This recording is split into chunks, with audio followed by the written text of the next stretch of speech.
Hello po sa inyo, at welcome to my channel. Sa mga bago po sa aking channel ay huwag kalimutan na mag-like, share at mag-subscribe para ma-notify kayo kapag may bagong upload.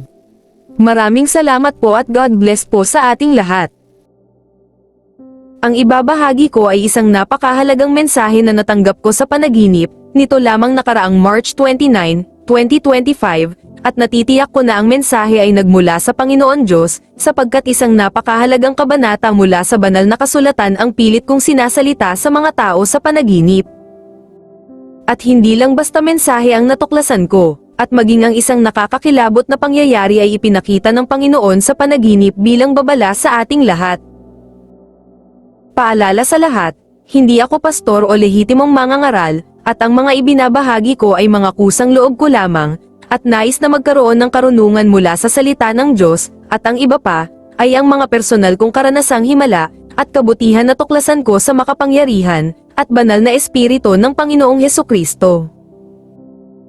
Hindi ko pa kabisado ang buong nilalaman ng banal na kasulatan, ngunit sinisikap ko ang aking sarili, na maglaan ng oras at panahon na magbasa ng salita ng ating Panginoon, at dahil limitado pa ang aking kaalaman, ay hindi ko pa rin alam kung ano nga ba ang napapaloob na napakahalagang mensahe ng Panginoon, na pilit kong sinasabi sa mga tao sa panaginip.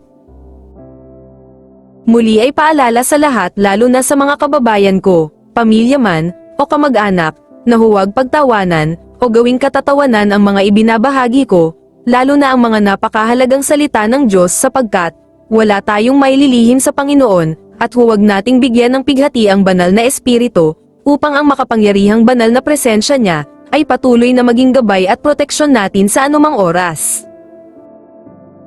Marahil ay excited na kayo na malaman, kung ano nga ba ang babala na mensahe na nakapaloob sa mahiwagang kabanata, mula sa Biblia, na sinasambit ko ng paulit-ulit sa panaginip, at alam nyo ba na maging ako ay excited din na malaman. Makinig ang lahat, at sisimulan ko na ang pagbabahagi. Pakiusap po sa lahat, huwag mag-skip at tapusin hanggang sa huli, at bilang suporta ng aking channel ay huwag kalimutan na mag-subscribe pagkatapos mapakinggan. Muli, ay maraming salamat. Nito lamang nakaraang Sabado, March 29, at madaling araw na ng alas 2:30 ay halos hindi ako dalawin ng antok, at kahit anong posisyon ang gawin kong paghiga ay hindi pa rin talaga ako makatulog. Nag-iisa lamang ako sa aking silid, at bihirang mangyari sa akin ang gising pa sa ganitong oras, ngunit mas madalas naman, na bigla na lamang ako nagigising ng alas 3 ng madaling araw, at pakiramdam ko ay ginigising ako ng banal na espiritu upang muling manalangin.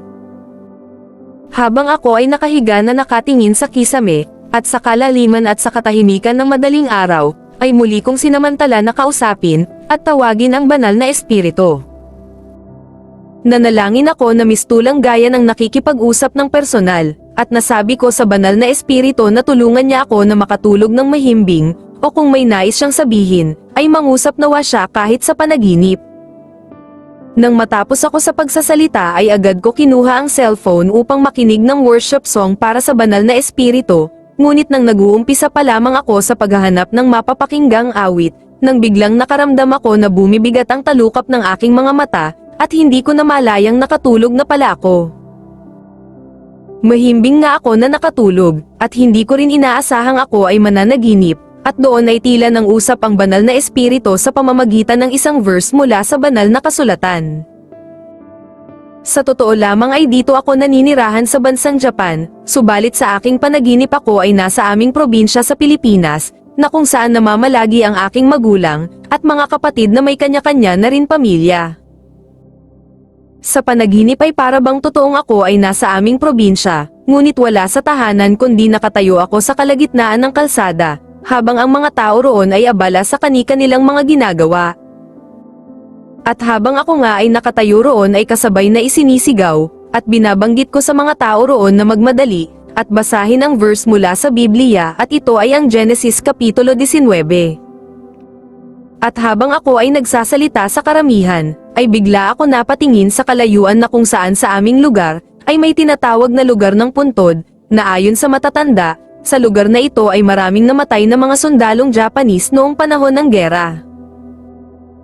Patuloy ang bibig ko na sinasalita sa mga tao ang verse ng Genesis 19, ngunit tila ang lahat ay mistulang walang naririnig, at nagbingi-bingihan, nang biglang sumulpot sa nasabing lugar ng puntod ang dambuhalang itim na tornado, na may halong malalaki at malalakas na kidlat. At dahil patuloy sa pagbubulag-bulagan, at hindi pakikinig ng mga tao, ay pinakilos nga ng Panginoong Diyos ang kakilakilabot na tornado, na hindi alintana ng lahat, habang 2 tao ang sumulpot sa aking harapan, at ang isa ay sinabihan ako na magmadali ako na tumakbo, at magkubli sa ilalim ng napakalaking puno. At ang ikalawang tao ay pumunta sa lugar ng tornado, at inilipat ng tao sa mga kamay niya ang dambuhalang tornado, at inihagis sa malawak na ilog na naroon, at nakita ng aking mga mata na mas lalong naging mas mabagsik at mas lumaki ang nakakakilabot na tornado. Nang mailipat na nga ng ikalawang tao ang nakakatakot na tornado, ay mabilis na nga ako tumakbo na ayon sa ipinayo ng naunang tao, at nagkubli ako sa ilalim ng mga ugat ng napakalaking puno, at dirdiretsong sinuyod ng mabagsik na tornado ang buong paligid, na halos walang patid. At sa napakatinding hagupit ng tornado, at habang nakayakap ako sa matibay na ugat sa ilalim ng higanteng puno, ay naramdaman ko rin ang hagupit, at ang nakakakilabot na tunog nito, at nakita ko rin kung paano tumitilapon ang lahat ng bahay, hanggang may tao na napansin akong tumilapon, at mabilis kong nahatak ang kanyang isang braso at siya ay nakaligtas. Nang tumigil ang kakilakilabot na tornado, ay nagulantang ako dahil walang natirang kabahayan sa buong lugar at kapaligiran, at hinanap ko ang bahay ng aking magulang, at mga kapatid ngunit wala ako ni isang natagpuan, at dito naputol ang aking panaginip dahil nakaramdam ako ng may espiritu gumising sa akin, at marahil ay ang espiritu ng Panginoong Diyos. Agad kong kinuha ang cellphone at nang tingnan ko ang oras ay 8:30 na pala ng umaga, at agad akong nag-search sa internet para alamin kung ano nga ba ang nakapaloob na mensahe sa banal na kasulatan tungkol sa binabanggit ko sa panaginip na Genesis Kapitulo 19. Nagulat ako sa aking natuklasan, at nalaman ko na sa Biblia ng King James Version, ang kabanatang Genesis Kapitulo 19, at kung babasahin ito ng hanggang verse 20, ay patungkol sa paggunaw ng Panginoon sa lugar ng Sodoma at Gomorrah.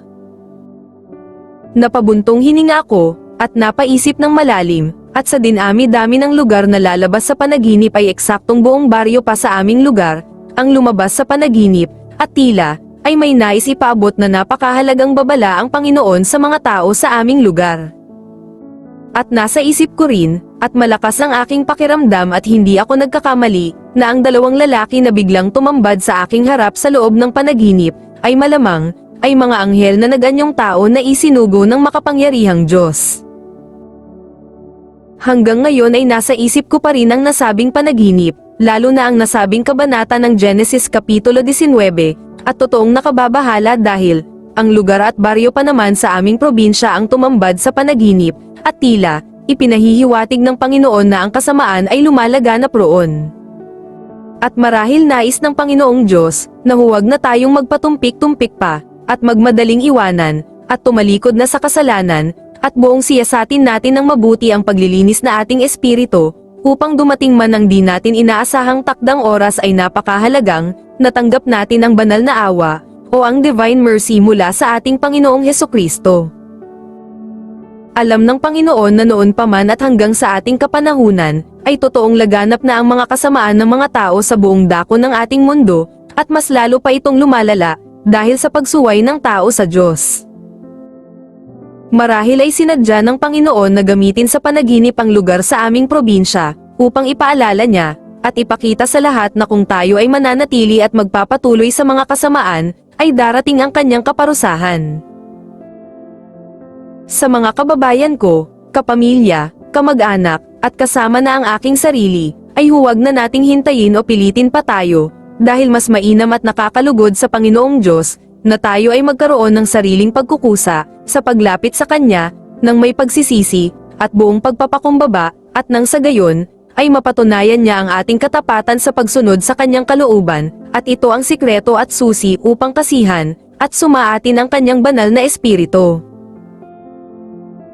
Hanggang dito na lang po, At nawa ay may napulot kayong aral sa aking naibahagi, sa napakahalagang kaalaman ng Kabanata Genesis 19 na mula sa ating banal, at makapangyarihang Diyos, at nawa ay muli ninyong balikan, at basahin sa inyong mga Biblia, ang nasabing kabanata, upang maging gabay at maalala natin, ang mga tagubilin ng ating Poong May Kapal, alang-alang sa ating Panginoong Hesukristo, at sa kalinis-linisang banal na Espiritu Santo. At sa mga nables po ng bahaging ito, at nagmamahal ng tapat sa ating makapangyarihang Diyos, ay huwag kalimutang bigyan ninyo ng may buong katapatan at saya, sa inyong puso, ng like, share, comment at subscribe ang aking channel. Malaking tulong po ang inyong subscription. Maraming salamat po, at pagpalain tayo ng makapangyarihang Diyos, at sa Diyos ang kapurihan, karangalan at kaluwalhatian.